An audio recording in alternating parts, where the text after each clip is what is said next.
श्री कृष्ण। स्वागत है आप सभी का मेरे एचएस भारद्वाज यूट्यूब चैनल पर। मैं हरिओम शर्मा आज आपको संतान पुत्र प्राप्ति व्रत अहोई अष्टमी व्रत के बारे में संपूर्ण जानकारी दूंगा। अहोई अष्टमी व्रत पर इस बार बहुत ही अच्छा शुभ योग बन रहा है, जो काफ़ी सालों के बाद में ऐसा शुभ योग बना है। अहोई अष्टमी का व्रत संतान की रक्षा के लिए व संतान प्राप्ति के लिए किया जाता है। अहोई अष्टमी का व्रत दीपावली से 8 दिन पहले आता है। करवा चौथ से 4 दिन बाद और दीपावली से 8 दिन पहले यह व्रत आता है। जिस दिन की अहोई अष्टमी होती है उसी दिन की दीपावली होती है। अहोई अष्टमी का व्रत करने से निसंतान दंपतियों को संतान सुख व संतान जिनके हो उनके संतान की आयु की रक्षा होती है। अहोई माता प्रसन्न होकर के हर प्रकार के मनोरथ पूरे करते हैं। इस बार अहोई अष्टमी पर आपको एक साधारण सा उपाय करना है। सबसे पहले मैं आपको व्रत विधि बताऊंगा, किस प्रकार से आपको पूजा की तैयारी करनी है, कौन सी कथा आपको सुननी है। साथ ही लास्ट में उपाय बताऊंगा कौन सा ऐसा उपाय करना है जिससे अहोई माता आपकी मनोकामना पूरी करें। अहोई अष्टमी का व्रत 28 अक्टूबर को रहेगा। 28 अक्टूबर को गुरुवार पड़ रहा है। गुरुवार के दिन अहोई अष्टमी का व्रत होना विशेष ही शुभ माना जाता है और इस दिन पुष्य नक्षत्र है। पुनर्वसु नक्षत्र 9:41 पर सुबह ही समाप्त हो जाएगा। उसके बाद में पुष्य नक्षत्र शुरू हो जाएगा। इस दिन सप्तमी तिथि सुबह 12:50 पर समाप्त हो जाएगी और अष्टमी तिथि प्रारंभ हो जाएगी। यानी गुरु पुष्य योग, यह योग अगर अष्टमी वाले दिन पड़ता है, अहोई अष्टमी वाले दिन, तो समझ लीजिए कि आप साधारण सा भी उपाय करेंगे तो उसका आपको जरूर फल मिलेगा। काफ़ी सालों के बाद में ऐसा योग बनता है। उपाय बताने से पहले मैं आपको विधि और कथा सुनाऊंगा, क्योंकि इसकी कथा का विशेष महत्व है। इस दिन आप कथा भी सुन लेंगे, अपनी मनोकामना बोल करके माता के सामने हाथ में जल लेके संकल्प करके कथा भी अगर आपने सुन ली तो आपकी मनोकामना जरूर पूरी होगी। विशेष महत्व होता है। यह व्रत कार्तिक कृष्ण पक्ष की अष्टमी को किया जाता है। जिस दिन बार दीपावली होती है उससे ठीक एक सप्ताह पूर्व यह अहोई अष्टमी का व्रत किया जाता है। यह व्रत करने वाली स्त्री को इस दिन उपवास रखना चाहिए। सायंकाल दीवार पर अष्ट कोष्ठक की अहोई की पुतली रंग भरकर बनावे।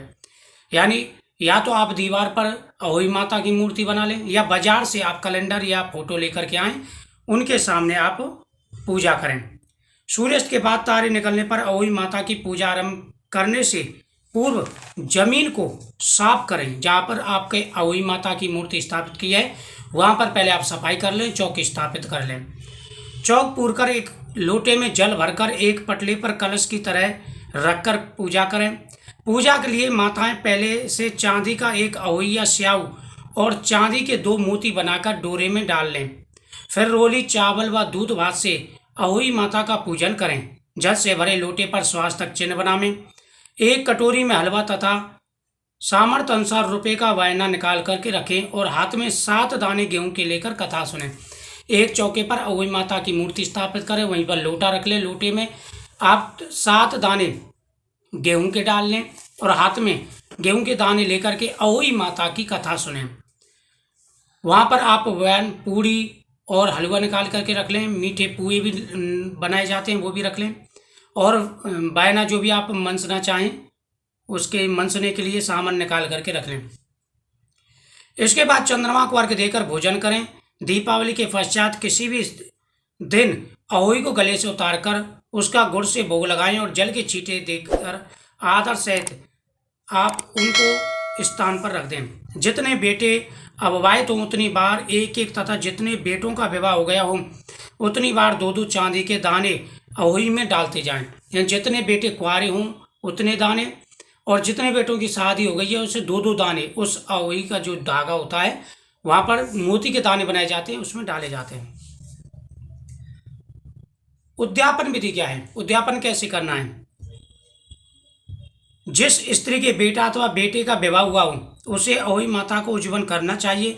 एक थाल में 4-4 पूड़ियाँ 7 जगह रखें, फिर उन पर थोड़ा थोड़ा हलवा रखें। थाल में एक तियल, साड़ी, ब्लाउज और सामर्थ्य अनुसार रुपये रखें।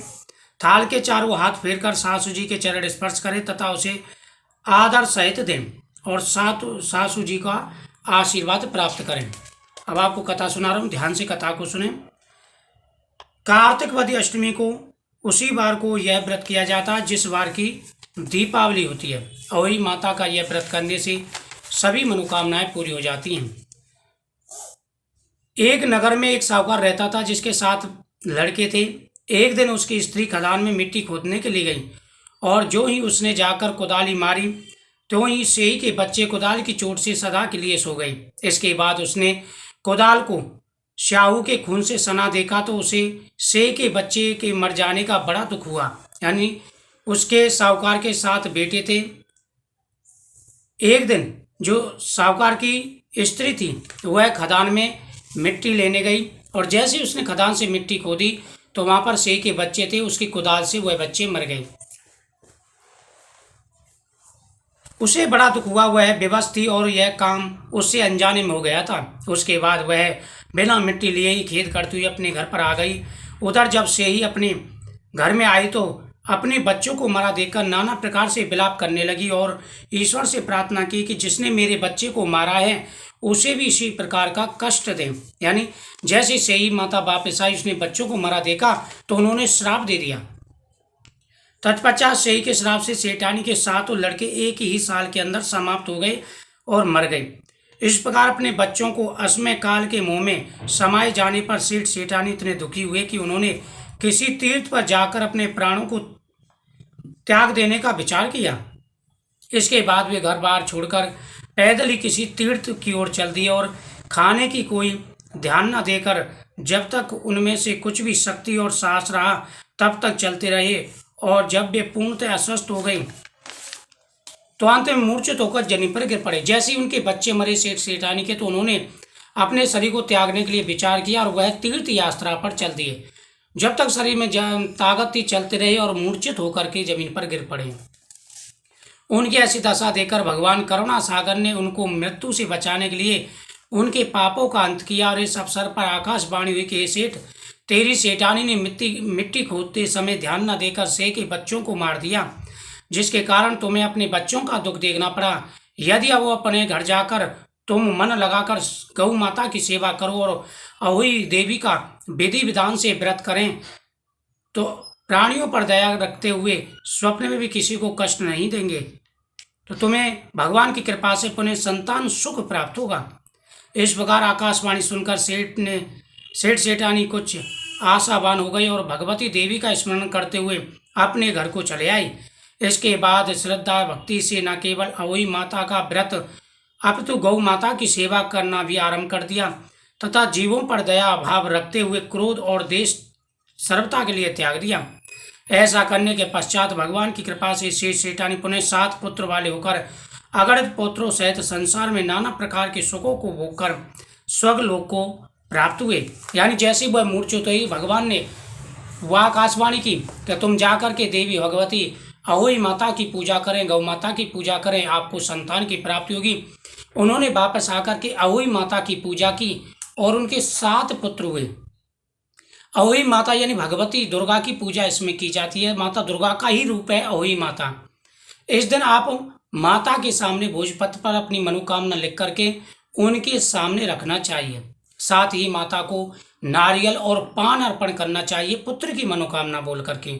जिन दंपति को संतान प्राप्ति नहीं हो पा रही है उनको इस दिन माता के सामने अपनी मनोकामना बोलते हुए नारियल और पान जरूर अर्पण करना चाहिए। यह साधारण सा उपाय आप जरूर करें, आपकी मनोकामना जरूर पूरी होगी। इस दिन आप गुड़, रोटी और हरी घास और एक कपड़ा लेकर के जाएं गौ माता के पास। गौ माता आज के दिन गौ माता की पूजा का विशेष महत्व है, तो आप पुत्र की मनोकामना बोलते हुए गौ माता को गुड़ रोटी खिला दें। उसके बाद में गौ माता को वह वस्त्र उड़ा दें जो आप लेके गए और 7 परिक्रमा गौ माता की करें। गौ माता के पैरों की धूली लेकर के आप अपने मस्तक पर डालें, आपको अवश्य ही संतान सुख मिलेगा। काफ़ी सालों के बाद में ऐसा योग आता है। आप ये योग ना जाने दें, जरूर आप उपाय करें, आपकी प्रत्येक मनोकामना पूरी होगी। तो इस वीडियो को ज़्यादा से ज़्यादा शेयर करें जिससे सबका भला हो सके, सबको पता चल सके। अहोई माता की कृपा सबके ऊपर रहे। जय अवनी माता की।